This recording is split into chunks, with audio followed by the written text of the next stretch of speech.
Welcome back to Into the Introvert. If you're a new listener, welcome. If you're a returning listener, thank you. This podcast is about, you guessed it, introverts. And I am JB and I identify as an introvert. Now, as you already know if you've listened before, or if you're a first time listener, we have a working definition of introversion, and right now that is you derive your energies internally. That's it. Nothing more, nothing less. All the other technical definitions, we're not going with that. I'm here to talk about my experiences as an introvert. Hopefully it could relate to you and resonate with you. And just know that introversion is a spectrum just like anything else.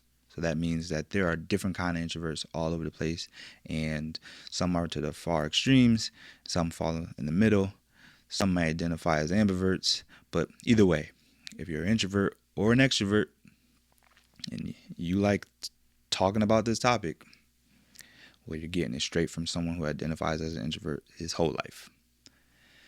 So anyways, let's talk about today's topic. Today's topic is quarantining while being an introvert. Now, we're fresh off a pandemic. Matter of fact, we're still in a pandemic.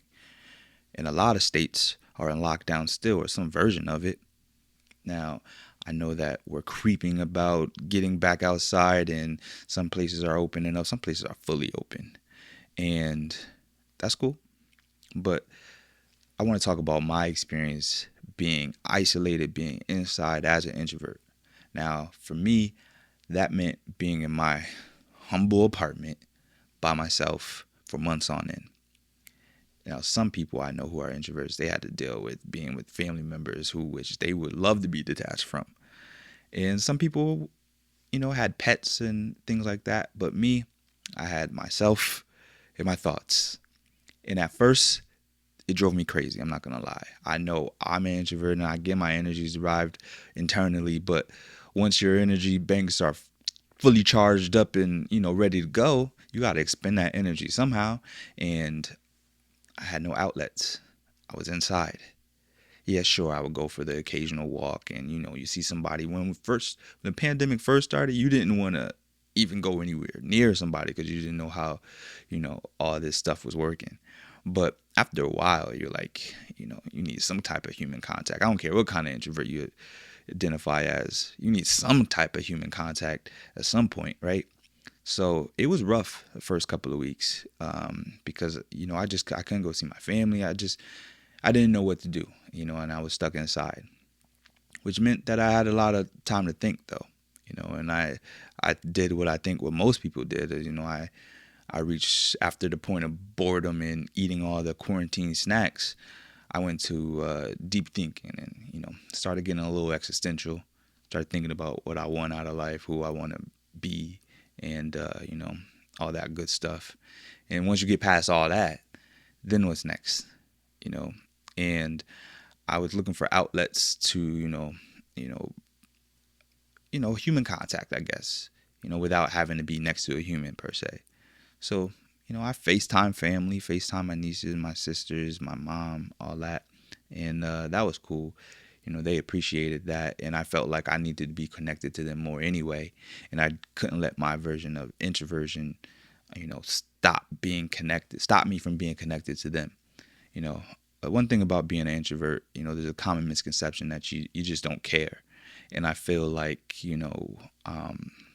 I didn't do anything to stop that, misconception from being perpetuated, especially when I had the excuse that I always had something to do, whether it was school or work or, some ambition that I was trying to chase.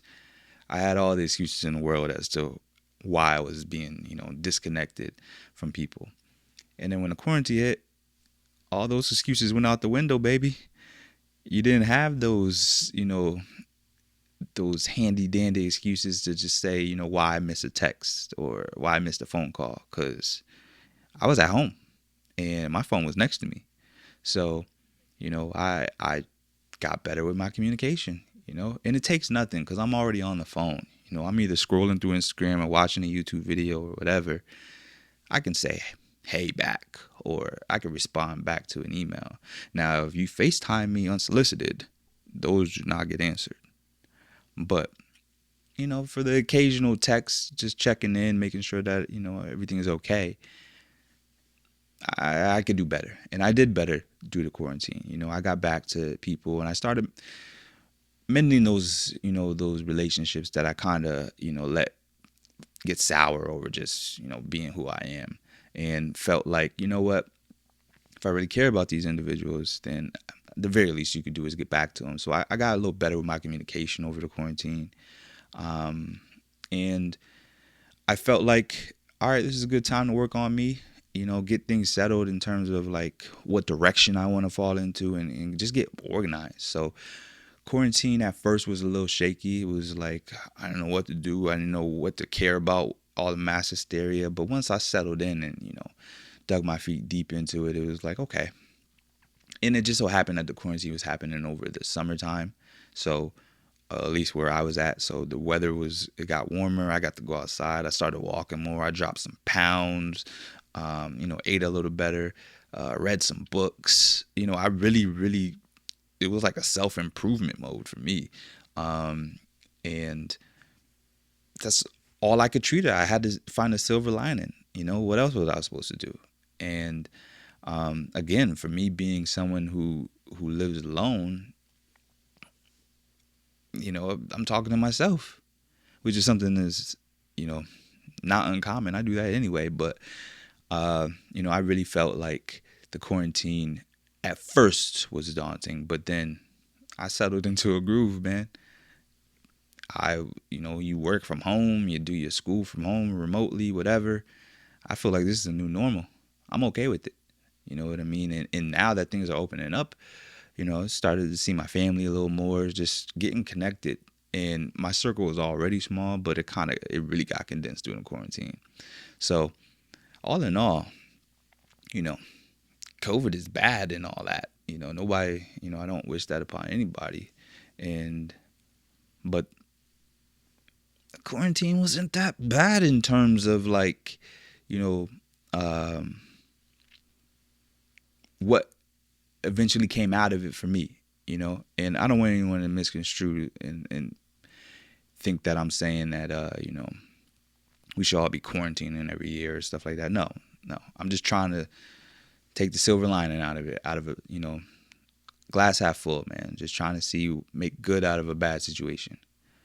But either way, how was your quarantine? Who were you shacked up with? And how did you handle it? Let me know at intotheintrovert.com. Go in there and submit your stories to me, or you could write it below. I think I'm going to, do a YouTube page. I feel like everybody's doing one, so, why not?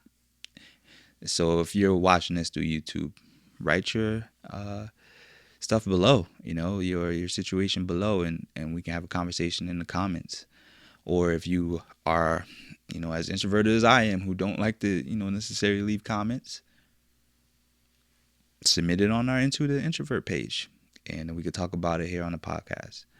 All right, so if you hear us doubling back talking about quarantine, it's because we got some new submissions. But thank you again for listening. I hope that my version of introversion resonates with somebody out there. And if not, if you don't identify as an introvert, that's cool. That means you're here and you want to learn. And that's the first step. You might have an introvert in your life and you just want to get to know them better. That's awesome. But thank you, and I'll see you guys in the next episode.